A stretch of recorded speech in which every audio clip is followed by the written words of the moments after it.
karyokinesis. It consists of PMAT.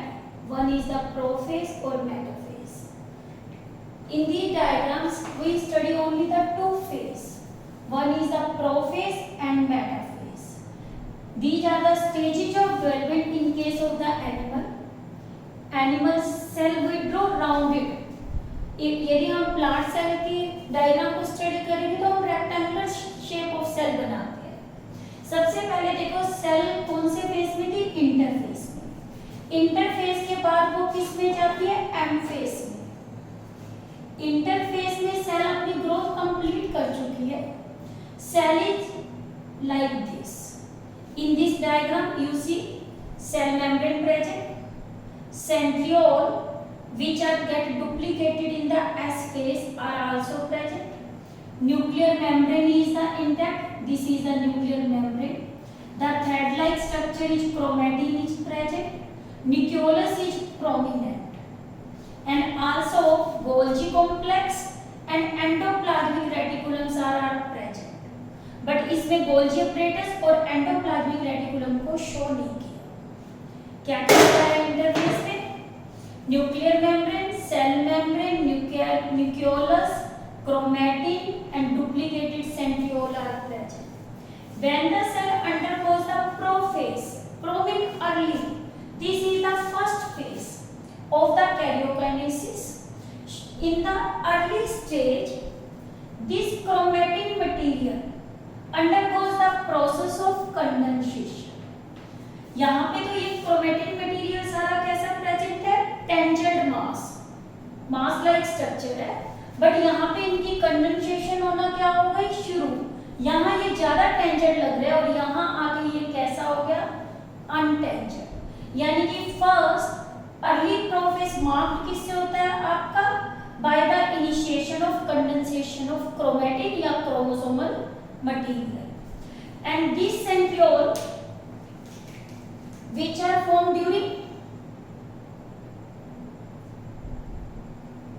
S phase are started to move towards the opposite pole.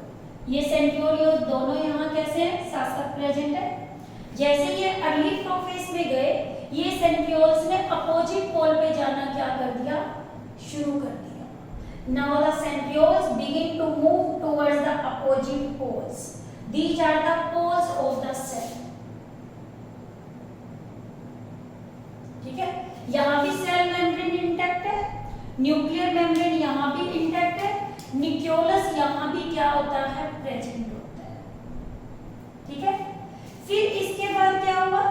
जैसे ही cell further late mid prophase में गई और late prophase में गई, जो प्रोसेस था क्रोमेटिन मटेरियल का कंडेंसेशन का, वो क्या हो गया? कंप्लीट हो गया। Now the chromosome is consist of two centriole, consist of two chromatids. Sorry, centriole नहीं, क्रोमेटिड्स। यहाँ पे देखो इसके दो क्रोमेटिड्स नजर नहीं आ रहे, सिर्फ कंडेंसेशन हुई है। जैसे ही हम लेट स्टेज के प्रोफेज में चले गए तो क्रोमोसोम्स में यहाँ कंडेंसेशन क्या हो गई? कंप्लीट हो गई। कंप्लीट हो गए, ये क्रोमेटिन जो कंडेंस पड़ा था क्रोमोसोम में कन्वर्ट हो गया। किस में कन्वर्ट हो गया? क्रोमोसोम में। अब इस क्रोमोसोम्स के क्या है? टू क्रोमेटिड्स हैं और दोनों क्रोमेटिड्स एक पॉइंट पे क्या है? अटैच। ये तो क्या है? इसके क्रोमेटिड्स ये अटैच, जिस एंड से इसे हम क्या बोलते हैं? सेंट्रोमियर। सेंट्रोमियर।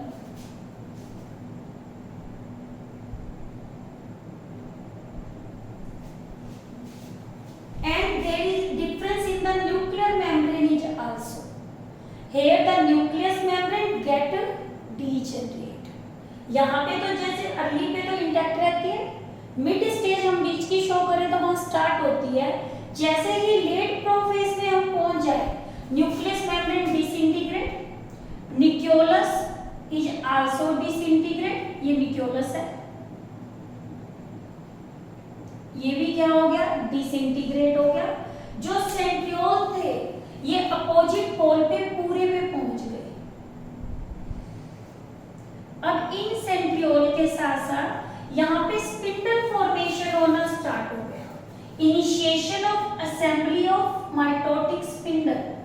और इस माइटोटिक स्पिंडल को बनाने में रोल प्ले करता है microtubules which is the protein present in the cytoplasm. यानी कि यहाँ पे ये फॉर्मेशन किसकी हो गई,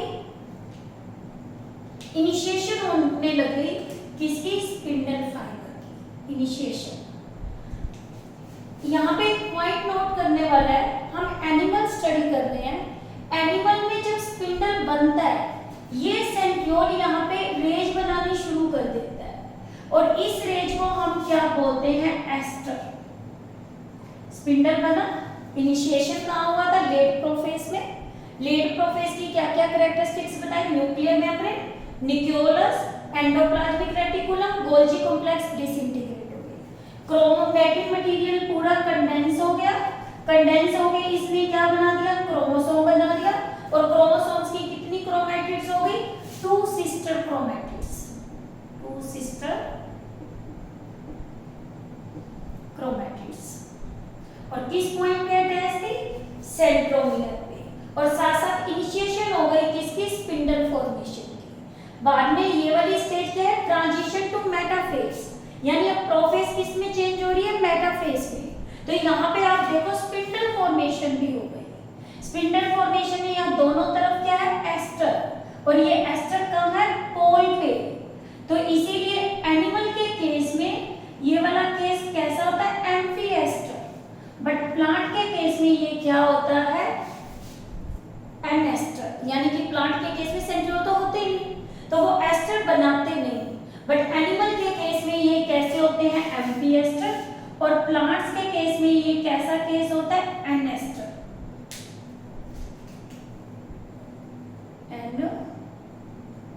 एस्टर। तो एनेस्टर का मतलब क्या होता है, विदाउट स्पिंडल। अब देखो जैसे ही ये एस्टर स्पिंडल बन गया, यहाँ पे देखो क्रोमोसोम्स फॉर्म्ड हुए थे। क्रोमोसोम्स के ये बाहर की स्ट्रक्चर को हम क्या बोलते हैं, काइनेटोकोर। और ये काइनेटोकोर अटैच करता है स्पिंडल फाइबर्स को, कहाँ पे, पोल की तरफ। ये आपका क्या होता है, pole. And the mid region है more diameter, it is called equator. यानी कि poles and equator mid point है, जहाँ डायमीटर स्पिंडल फाइबर का क्या होता है, ज्यादा होता है। जैसे ही मेटाफेज में आए, यहाँ पे तो भी ट्रांजिशन हो रहा है, यानी कि क्रोमोसोम अटैच हुए किससे, स्पिंडल से। किस स्ट्रक्चर से, काइनेटोकोर से।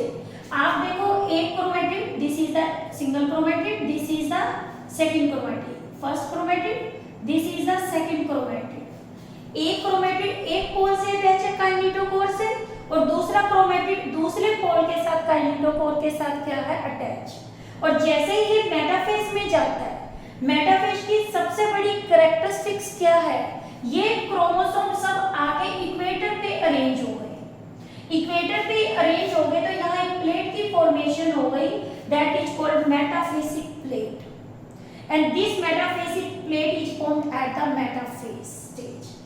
अब देखो यहाँ पे एक पॉइंट और भी नोट कर ले, क्या क्रोमोसोम जो छोटे साइज के हैं वो पेरिफेरी पे हैं, और जो क्रोमोसोम आपको बड़े साइज के नजर आ रहे हैं वो कहाँ नजर आ रहे हैं, इनवर्ट साइड नजर आ रहे हैं। यानी कि पेरिफेरल में तो कौन से क्रोमोसोम्स हैं, स्मॉलर क्रोमोसोम्स हैं, ठीक है। और लार्जर क्रोमोसोम्स कहाँ लाई करते हैं, मिड में। अब हम डायग्नोस्टिक फीचर की बात करें किसकी, मेटाफेज की। फर्स्ट, मेटाफेज के अंदर क्या हुआ, न्यूक्लियर मेम्ब्रेन डिसइंटीग्रेट हो गई पूरी। आप देखो यहाँ नजर आ रही है, जैसे ट्रांजिशन हुआ, यहाँ न्यूक्लियर मेम्ब्रेन नहीं है, और यहाँ आते आते न्यूक्लियर मेम्ब्रेन टोटली कंप्लीट है दोनों फेज में।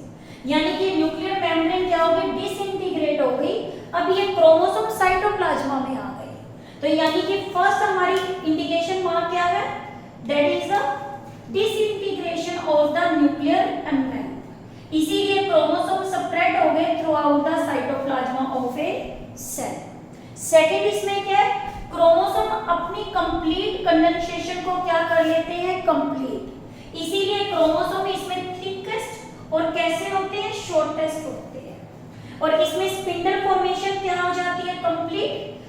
देखो लेट प्रोफेज में तो आपका क्या था, कंप्लीशन पे स्पिंडल फॉर्मेशन स्टार्ट होती है। मेटाफेज में स्पिंडल फॉर्मेशन क्या हो जाती है, कंप्लीट हो जाती है। मेटाफेज से क्या बन जाती है, प्लेट। स्पिंडल फाइबर किससे अटैच था? Red colour sign, that is the kinetochore से to each pole. Now the chromosome ने अपने आप को अरेंज किया कहां पे? स्पिंडल पे। किस एंड पे? इक्वेटर। इक्वेटर का डायमीटर ज्यादा है और इस फिनोमिना को हम क्या बोलते हैं? कंग्रेशन। कंग्रेशन का मतलब ये क्रोमोसोम पहले नहीं थे इक्वेटर पे, ये रैंडमली पड़े थे। जैसे ही इन्होंने अपनी मूवमेंट करी, ये एक कहां आ गए? एक सीक्वेंस में आ गए और इस सीक्वेंस का नाम क्या रख दिया? मेटाफिजिक प्लेट रख दिया। अब इसके बाद क्या है, जो ये इन्होंने बाद में अपने आप को क्या कर लिया? लिंक्ड कर लिया मेटाफिजिक प्लेट से। किसके थ्रू?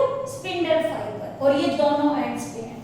अब एक क्वेश्चन नीट का सबसे ज्यादा इंपॉर्टेंट क्वेश्चन है, कहां पे आपकी इनिशिएशन होती है माइटोटिक स्पिंडल की? ठीक है, इनिशिएशन जो हो रही थी वो कहां हो रही थी? दिस वन, प्रोफेज में। और ये कंप्लीशन ऑफ प्रोफेज के अंदर था। और कहां पे कंप्लीट हो गई? मेटाफेज के अंदर। ये भी नीट का इंपॉर्टेंट क्वेश्चन है। ठीक है, कंडेंसेशन कहां कंप्लीट हुई? मेटाफेज में। फिर इसके बाद देखो मेटाफिजिक प्लेट किसमें बनी? मेटाफेज स्टेज में। अब एक क्वेश्चन आता है कि मेटाफेज स्टेज का क्या सिग्निफिकेंस है? मेटाफेजिक स्टेज के अंदर क्रोमोसोम टोटली फॉर्म्ड हो गए, इसके दोनों क्रोमैटिड्स क्या है? विजिबल है। जिस पॉइंट पे अटैच है उसे क्या बोलते हैं? सेंट्रोमियर। यानी कि ये वो स्टेज है मेटाफेज जिसमें हम क्या करते हैं? स्टडी करते हैं मॉर्फोलॉजी ऑफ क्रोमोसोम। क्या स्टडी करते हैं हम? मेटाफेज किसकी स्टेज है? For the study of morphology of chromosome.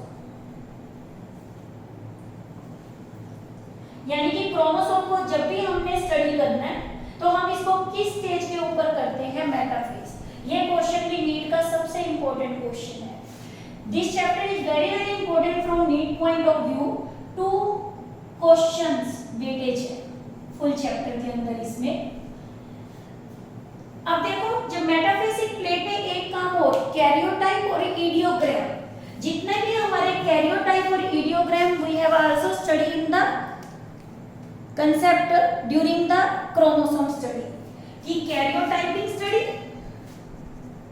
karyotype and ideogram, ये दोनों भी जो प्रिपेयर किए जाते हैं कौन सी स्टेज के ऊपर किए जाते हैं? Metaphysic stage. In this segment we have studied only the 2 stages. One is the prophase, second is the metaphase. Pro early, meta mid. In the prophase no metaphysic plate is formed, but in the metaphase metaphysic plate is formed. Here the condensation of the chromosome occur, but in the metaphase completion of the condensation of the chromatic material occur and chromosomes are totally formed shortest and thickest form. Here the chromosomes have no chromatid, visible chromatid, but the end of the prophase chromosomes had the 2 chromatids attached to the point of centromere. But in the metaphase formation, spindle formation is the complete. Spindle fiber get attached with the pole with the help of kinetochore, and chromosomes get arranged. Best study for the study of the morphology of chromosomes, karyotype and ideogram also made from the stage of the mitosis. Now the best material which is used for the study of mitosis is the onion root tip। ये भी question बहुत बार आया हुआ है onion root tip का कि कौन सा बेस्ट मटेरियल होता है for the study of the mitosis. This is complete about the 2 stages of the mitosis।